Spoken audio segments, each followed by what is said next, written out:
Screen देखिरहेछ हैन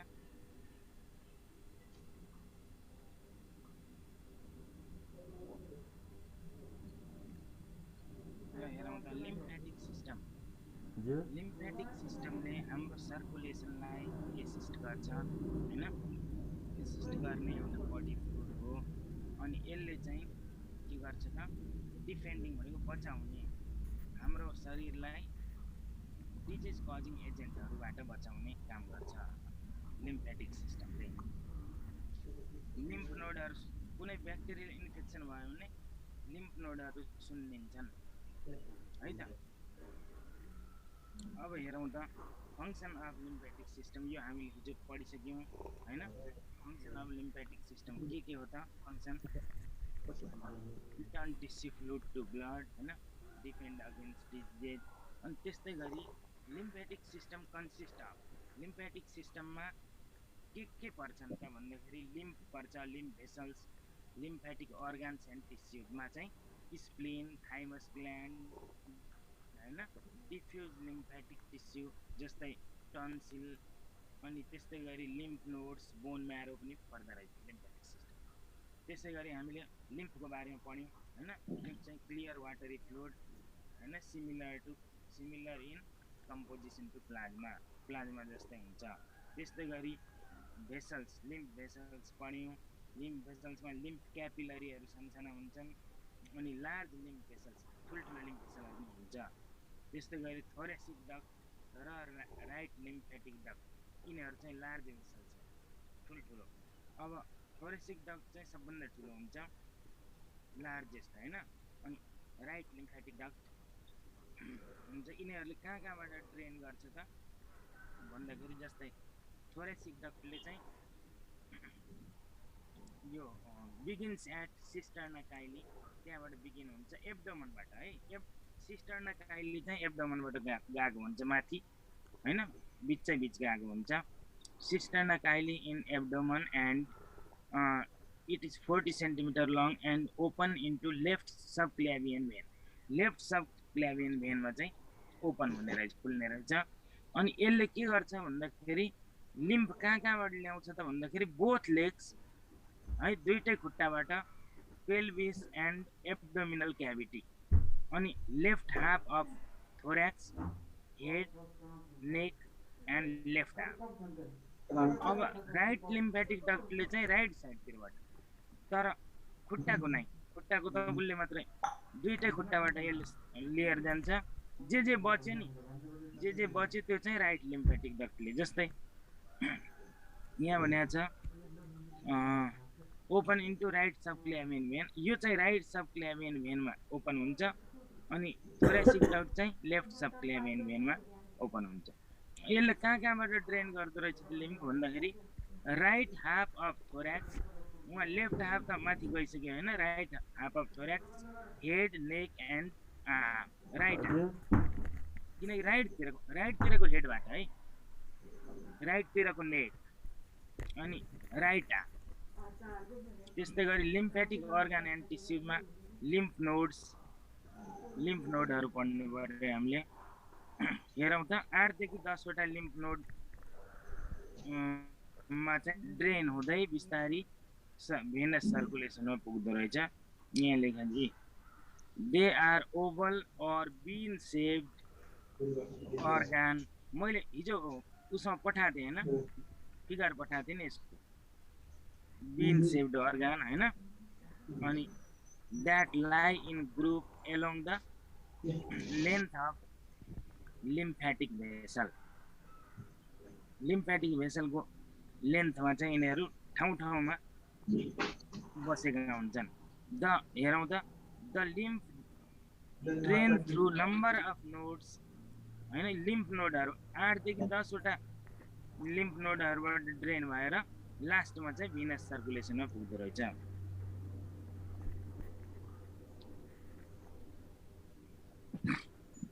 अनि हेरौँ इम्पोर्टेन्ट लिम्फ नोड्स भनेको छ cervical lymph node axillary lymph node ब्राकियोब्राकियल अनि इन्टरकोस्टल नोड है अनि त्यस्तै गरी aortic lymph node pelvic and abdominal क्याभिटीमा हुँदो रहेछ अनि अरू छ पप्लिटियल पप्लिटियल भनेको यो घुँडाको ठ्याक्कै पछाडिको भागलाई हामी पप्लिटियल फोसा भन्छौँ, त्यहाँ भएको।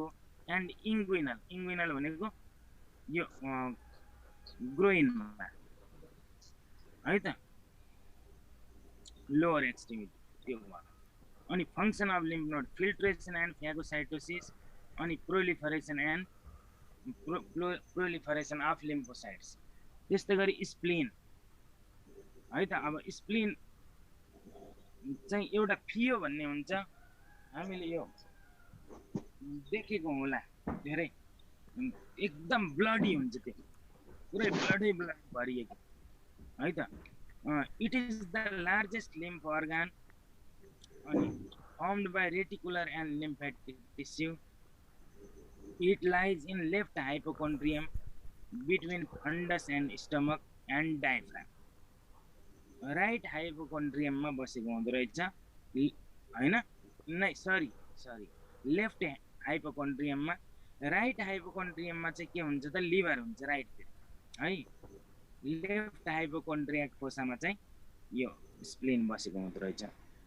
अब हेरौँ, इट 12 सेन्टिमिटर लङ, 12 सेन्टिमिटर लामो हुने रहेछ, 7 centimetre wide and 2.5 centimetre thick, and its weight is 200 grams, 200 gram हुँदो रहेछ।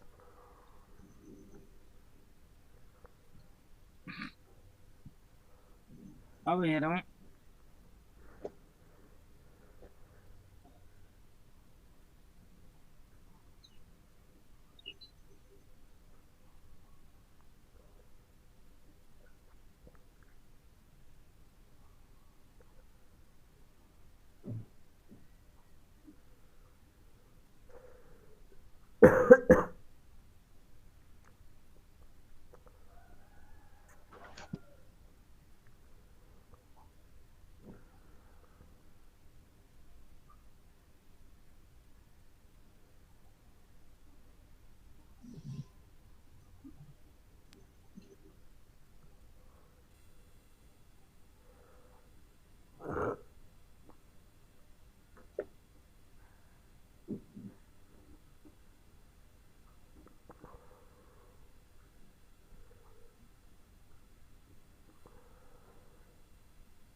पल्प हुन्छ है यसमा, यसलाई स्प्लेनिक पल्प भन्छ हैन। अनि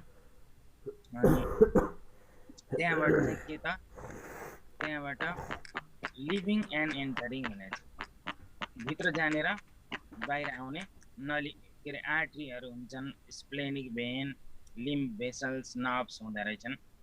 अनि function of spleen, phagocytosis, immune response, storage blood, कहाँबाट आयो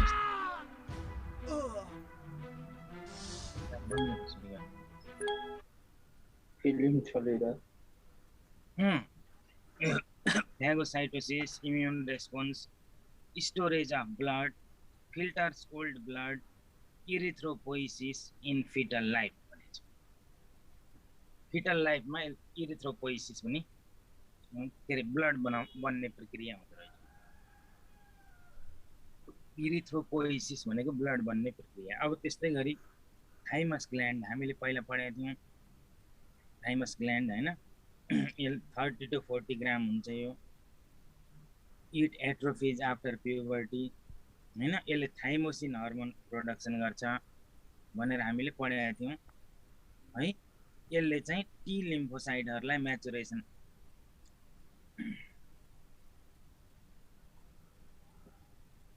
टी लिम्फोसाइटहरू के हुन्छन् त, म्याचुर गर्ने, यसैमा म्याचुर गर्न मद्दत गर्छ यसले है। अनि सेल मिडिएटेड इम्युनिटी दिने रहे, दुई किसिमको इम्युनिटी हुन्छ, एउटा ह्युमरल इम्युनिटी, एउटा सेल मिडिएटेड इम्युनिटी। टी लिम्फोसाइटले चाहिँ के अरे सेल मिडिएटेड इम्युनिटी दिने रहेछ भने बी लिम्फोसाइटले ह्युमरल इम्युनिटी दिन्छ। अब mucosa associated lymphoid tissue, MALT, MALT पनि हुने रहेछन्।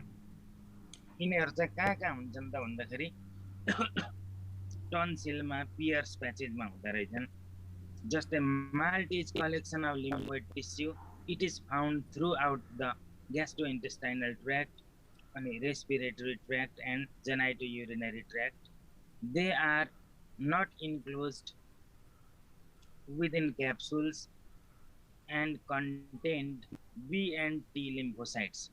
B lymphocyte र T lymphocyte यसमा पाइने रहेछन् अनि which have migrated from bone marrow and thymus. हामीले अब T lymphocyte र B lymphocyte हामी अब पढ्छौँ अहिले एकछिनमा है त thymus अनि important malt are malt भनेको mucosa associated lymphoid tissue tonsil र पियर्स प्याचेज अब टन्सिल हेरौँ tonsils are lymphoid tissue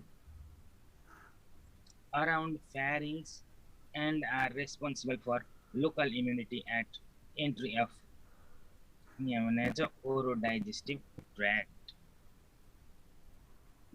अब त्यस्तै गरी पियर्स प्याचेज चाहिँ कहाँ हुन्छन् त आन्द्रामा हुन्छन् इन्टेस्टाइनमा स्मल इन्टेस्टाइनमा यहाँ हेरौँ they are large collection of lymphoid tissue in small intestine and plays important role in local intestinal immunity है त अब हामीले रेजिस्टेन्स एन्ड इम्युनिटी भन्ने एउटा टपिक छ आज यति पढ्छौँ हामी रेजिस्टेन्स एन्ड इम्युनिटी यो रेजिस्टेन्स कसरी दिन्छ इम्युनिटी कसरी हुन्छ भन्ने कुरा हामीले मैले यो हिजो पठाएको थिएँ हैन हेरौँ त लिम्फ नोड भनेर कस्तो छ त यो कस्तो सेप बीन सेप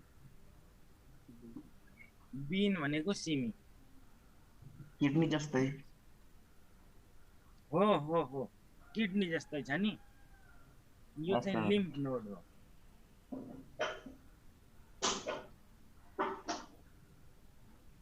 हेरौँ त यी लिम्फ नोडमा के छ त एफरेन्ट लिम्फेटिक भेसल्स एफरेन्ट भनेको भित्र जाने हैन इफरेन्ट भनेको बाहिर निस्किने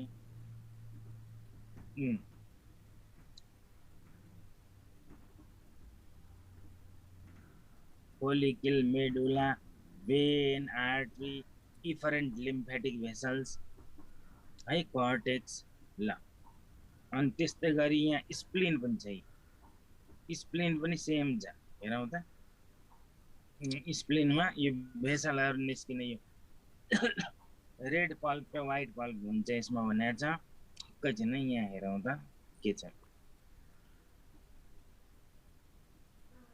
स्प्लेनिक पल्प यहाँनिर हेरौँ त लेख्यौँ स्प्लेनिक पल्प अनि ट्राभिकुलर भेन्स हैन trabeculae of spleen trabecular arteries splenic capsule भनेर चाहिँ यहाँ भन्ने छ डायफ्रामेटिक सर्फेस अफ स्प्लेन यो डायफ्राम लिएर यसरी बसेको हुँदो रहेछ माथिको सर्फेस जुन चाहिँ डायफ्रामेटिक अनि यो स्प्लेन भनेको यो यसलाई नेपालीमा के भन्छ त फियो भन्छ फियो नेपालीमा फियो भन्छ यसलाई है यो हेर्ने स्प्लेनिक भेन्स स्प्लेनिक आर्टरी नर्भहरू यताबाट सबै हुन्छन् एउटा आउने ठाउँ यसलाई हिलम भन्छ यो ठाउँलाई यी निस्किने ठाउँलाई है अब त्यस्तै गरी हामीले अब इम्युनिटी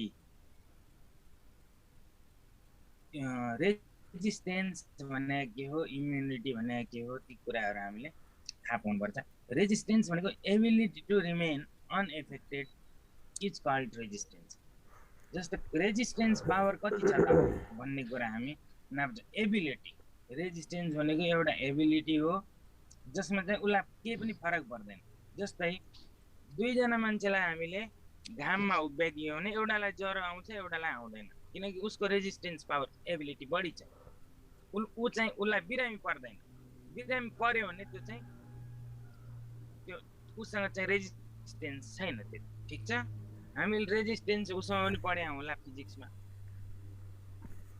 रेजिस्ट गर्ने पावर है त हो।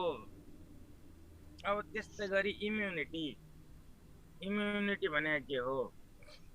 रोगसँग लड्न सक्ने क्षमता हो हो रोगसँग लड्न सक्ने क्षमता। जस्तै यहाँ भने इम्युनिटी इज द मेकानिजम, एक किसिमको त्यो मेकानिजम हो by which the body recognize and eliminate the immunogen. इम्युनोजनलाई चिनेर, इम्युनोजन भनेको जसले इम्युन रेस्पोन्स पैदा गर्छ त्यसलाई इम्युनोजन भन्छ। कसले गर्छ त इम्युन रेस्पोन्स पैदा भन्यो भने bacteria, virus, microbes, micro organisms, harmful micro organism. ठिक छ, यिनीहरूले चाहिँ इम्युन रेस्पोन्स पैदा गर्छ। ती माइक्रो अर्गानिजमहरूलाई हामी इम्युनोजन पनि भन्छौँ र एन्टिजन पनि भन्छौँ। एन्टिजन भनेको जसले जेनेरेट गर्छ, एन्टिबडी जेनेरेट गर्छ त्यसलाई एन्टिजन। अब यी एन्टिजन एन्टिबडी पनि छ। यहाँ एन्टिजनलाई हामी एजीले जनाउँछौँ, एन्टिबडीलाई एबीले जनाउँछौँ। It is a substance that is able to, ल एन्टिजनको हेरौँ त, it is a substance that is able to produce specific immune reaction when introduce into the body. बडीमा त्यसलाई पठायो भने त्यसले स्पेसिफिक इम्युन रियाक्सन पैदा गर्छ, जसले त्यसलाई हामी एन्टिजन भन्छौँ। एकचोटि फेरि हेरौँ त, इट इज अ सब्सटेन्स, यो एउटा सब्सटेन्स हो है, that is able to produce, जसमा क्षमता छ हैन, जसको एबिलिटी छ to produce specific immune reaction, जसले इम्युन रियाक्सन पैदा गर्छ। बडीभित्र हामी त्यसलाई प्रवेश गरायो भने जसले इम्युन रेस्पोन्स, इम्युन रियाक्सन पैदा गर्छ त्यसलाई हामी एन्टिजन भन्छौँ। एन्टिजन के हुन् त?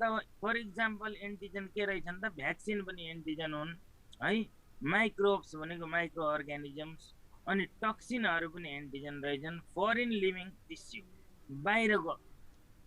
बाहिरको लिभिङ टिस्यु, जस्तै एकजनालाई यो फरेन लिभिङ टिस्यु भनेको के हो भन्दाखेरि जस्तै किडनी ट्रान्सप्लान्ट, जस्तै लिभर ट्रान्सप्लान्ट, हामीले किडनी अर्काको किडनी दियौँ भने कहाँबाट आयो त्यो? नेपालको लागि ल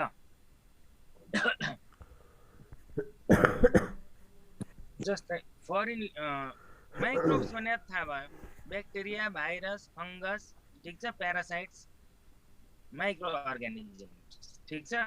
त्यस्तै गरी भ्याक्सिन भने के त? जस्तै अहिले जे पनि भ्याक्सिन हैन, भ्याक्सिनहरू त हामीलाई सबैलाई थाहा छ हैन, रोग अनुसारको भ्याक्सिन, स्पेसिफिक भ्याक्सिन भनेको हुन्छ। जस्तै अहिले पनि कोभिड भ्याक्सिन भन्ने आएको छ हैन, कोरोनाको भ्याक्सिन। सर जोन्सन भ्याक्सिन आयो नि, एउटा डोज लगायो नि पुग्नेवाला। त्यो आछ हो हो हो। कस्तो खाले हो सर? एउटै डोजमा पुग्नेवाला, हाई डोजवाला? कोही के भन्छन्, कोही के भन्छन्, सब राम्रै हो। त्यो पनि विवादमा परिसक्यो हैन सर? अब के भन्छन् भन्ने बेलालाई भन्न दिउँ, हामी चाहिँ लाउन भ्याक्सिन के छ र? यो भ्याक्सिन लगायो भने के हुन्छ त? हाम्रो शरीरभित्र, ल यता सुनौ, त्यो भ्याक्सिन किन लाउनु पर्छ भन्दाखेरि त्यो भ्याक्सिन भनेको एक किसिमको अधमरो ब्याक्टेरिया हो, अधमरो भाइरस, जेको लागि हामी भ्याक्सिन लगाउँदैछौँ त्यो चाहिँ त्यसैबाट निकालिन्छ। जस्तै त्यो भाइरसलाई हामीले के गर्छौँ त? एटिन्युएसन गराउँछ। एटिन्युएसन भनेको अधमरो, त्यसले नोक्सान नगर्ने गरी, तर त्यसले इम्युन रेस्पोन्स चाहिँ बराबर पैदा गर्छ है फेरि। जस्तै यो कोरोनाको भाइरसलाई हामीले कोभिड-19 जुन भाइरस छ त्यसलाई हामी के गर्छौँ त? अधमरो पारेर नोक्सान नगर्ने गरी त्यसले हामी भित्र इन्ट्रोड्युस गरिदियो भने त्यसले के गर्छ त? अब एन्टिबडी पैदा गर्छ है, immune reaction, specific immune reaction पैदा गर्छ। त्यही भएर त्यसलाई हामी एन्टिजन भन्छौँ। हामीलाई चाहिँ नोक्सान गर्दैन, तर एन्टिबडी पैदा गर्नमा चाहिँ सफिसियन्ट हुन्छ।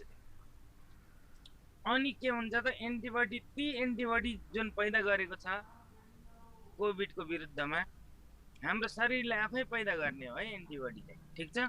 एन्टिजन चाहिँ बाहिरको चिज हो, फरेन बडी। एन्टिबडी चाहिँ हाम्रो शरीरले पैदा गर्ने चिज, हाम्रो शरीरले आफै पैदा गर्छ एन्टिबडी।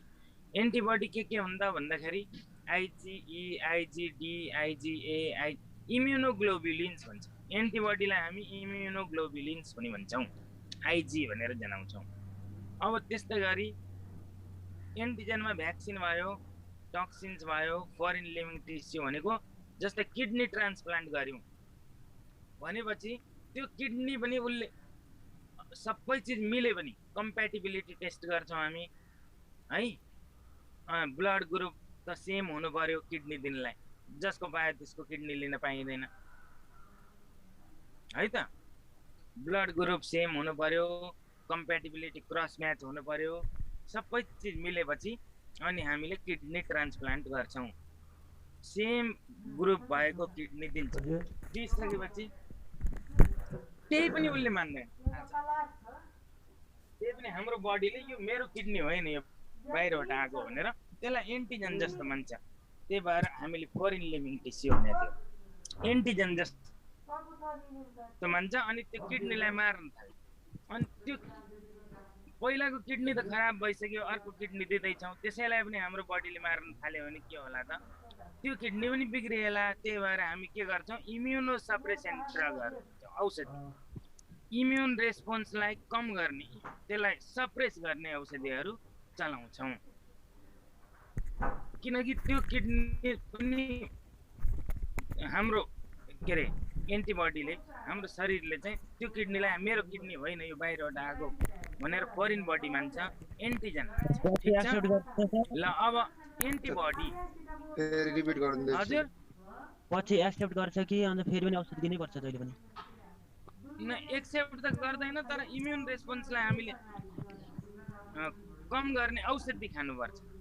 हामीले औषधिहरू खानु पर्यो जसले चाहिँ हाम्रो इम्युन सिस्टमलाई सप्रेस गरोस्, इम्युन सिस्टमलाई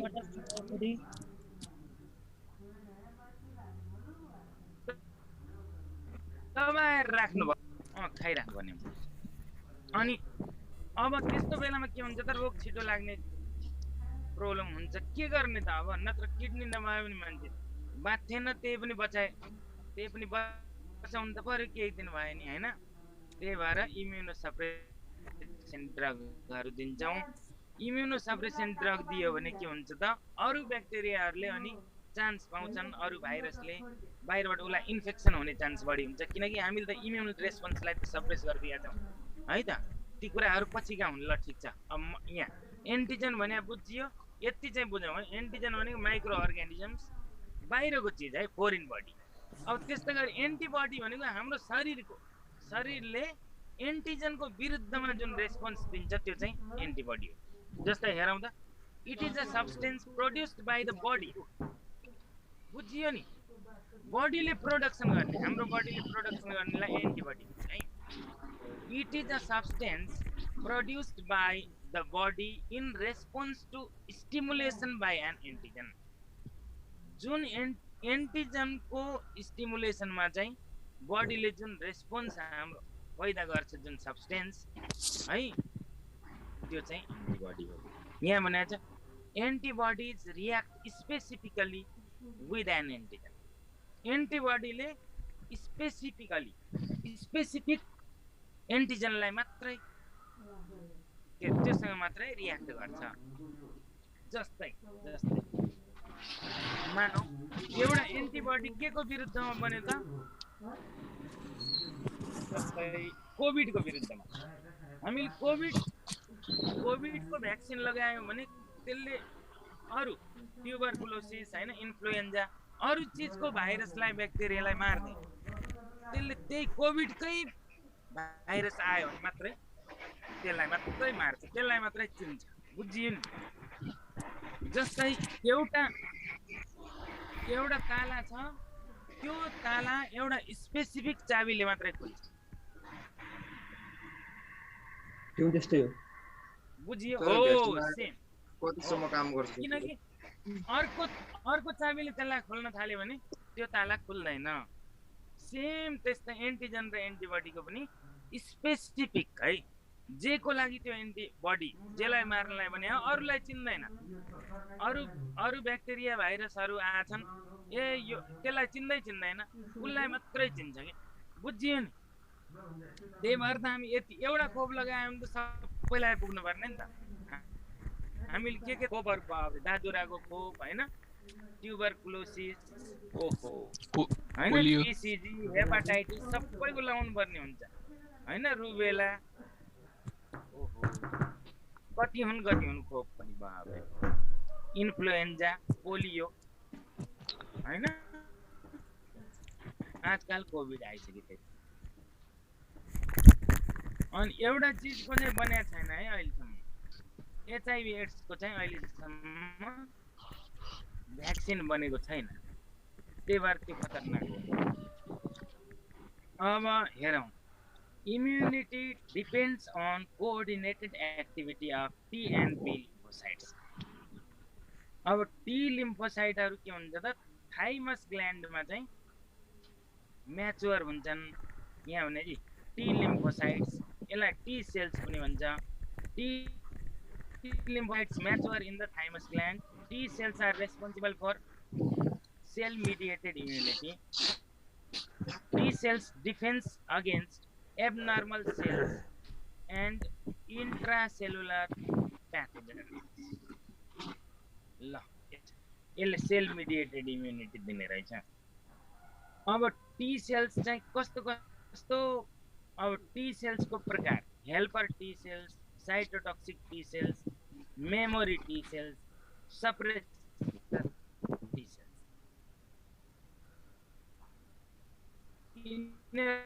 अलग अलग हैनन्, फेरि त्यसैबाट बन्ने टी सेल्स नै हुन्। के त टी सेल्स चाहिँ हेल्पर टी सेल्स, त्यस्तै गरी cytotoxic T cells, T lymphocyte है टी सेल भनेको टी लिम्फोसाइट, त्यस्तै गरी memory T cells, suppressor T cells. अब न सप्रेसर नभयो भने के हुन्छ त, फेरि गाह्रो हुन्छ। एन्टिजन डिस्ट्रोय भइसकेपछि सप्रेस हुनु पर्यो, नत्र त एन्टिबडी पैदा भएको भए हुन्छ र मान्छेलाई प्रब्लम हुन्छ। कहिले auto immune disorder, auto immune disorder भनेको हाम्रै शरीरले हाम्रै शरीरको विरुद्धमा एन्टिबडी निकाल्ने। जस्तै हाम्रो मुटु छ, हाम्रो मुटुलाई चिनेन, हाम्रै यो बाहिरबाट आएको मुटु हो भनेर गलत रेस्पोन्स गरिदियो भने त अनि भ्याइयो, त्यस्तो अनि मुटु सखा पारिदिन्छ हाम्रै बडीले। त्यही भएर त्यसलाई auto immune disease, auto immune auto भनेको आफै, अटो भनेको आफैलाई नुक्सान गर्ने, अटो इम्युन डिजिज भन्छ। ल आजलाई यति नै, भोलि यो बी लिम्फोसाइट भोलि पढाउँला। ल बाई एभ्रीबडी। मैले एउटा कुरा